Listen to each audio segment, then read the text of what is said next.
السلام عليكم ورحمة الله وبركاته. يا أيها الذين آمنوا لا تدخلوا بيوتا غير بيوتكم حتى تستأنسوا وتسلموا على أهلها ذلكم خير لكم لعلكم تذكرون.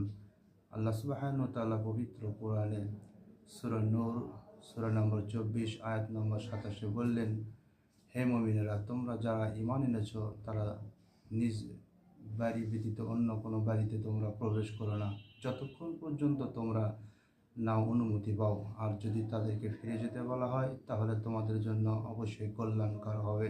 আবু মুসা আশআরী রাদিয়াল্লাহু তাআলা আনহু থেকে বর্ণিত, তিনি বলেন, আল্লাহর নবী সাল্লাল্লাহু আলাইহি সাল্লাম আবু মুসা আশআরী রাদিয়াল্লাহু তাআলাকে বললেন, আশআরী, যাও তুমি ইবনে ওমরের বাড়িতে যাও, সেখানে গিয়ে তুমি সালাম দিবে একবার, দুইবার, তিনবার। যদি সালামের জবাব পাও তাহলে অনুমতি নেবা ভেতরে প্রবেশ করার, আর যদি জবাব না পাও তাহলে তুমি ফিরে চলে আসবে।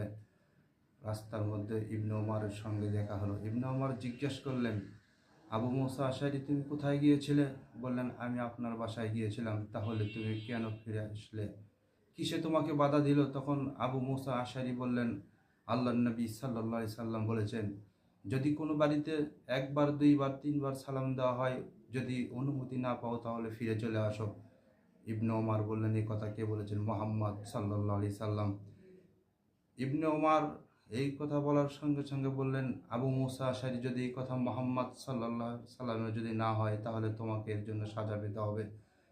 আবু মুসা আশআরী ফিরে চলে গেলেন। ইবনে আব্বাস অথবা আবু সাঈদ খুদরীকে বললেন, ছোট্ট মানুষ, তিনি বললেন, এটা তো ছোট্ট প্রশ্ন। এবার ইবনে ওমরের কাছে এসে বললেন যে আমি উপস্থিত ছিলাম, আল্লাহর নবী সাল্লাল্লাহু আলাইহি ওয়াসাল্লাম এই কথা বলেছেন।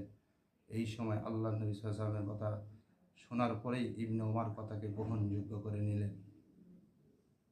সুবহানাকাল্লাহুম্মা ওয়া বিহামদিকা আশহাদু আল্লা ইলাহা